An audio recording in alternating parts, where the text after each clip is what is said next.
There's something no one prepares you for: the moment you fall. Not physically, but mentally, emotionally, and socially. The kind of fall where you're suddenly no longer who you thought you were, where the path ahead disappears, and you're left asking yourself if you're lost, or if you were just blind the entire time. Everyone talks about growth. Everyone talks about goals. Everyone talks about success.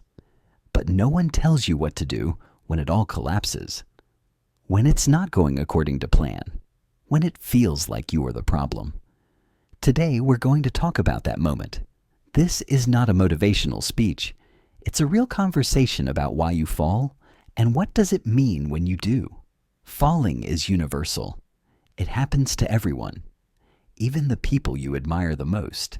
But when you fall, it feels like you're the only one who ever did. Like the world is moving forward and you're stuck in place. You scroll through social media.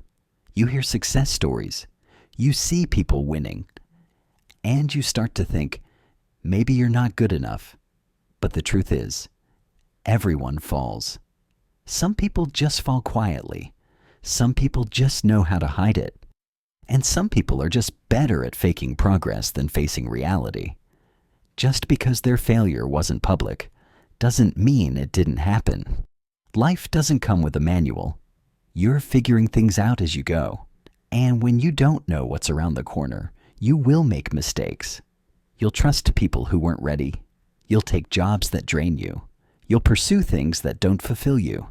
Not because you're careless, but because you don't know until you go through it. Falling is part of learning. It's not failure. It's data.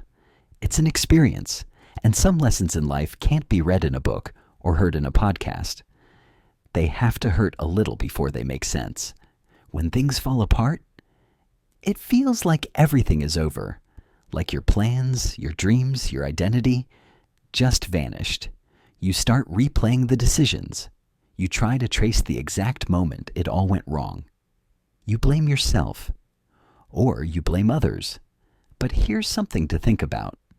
Sometimes falling is the only way to realize something wasn't working. You couldn't see it before because you were so deep inside it. But now, you're outside of it. And that gives you clarity. Falling forces you to stop pretending. It makes you ask better questions. Not just what went wrong, but what am I doing now that I should have done then? Let's be honest. Not every fall is someone else's fault. Sometimes it's you. You ignored the signs.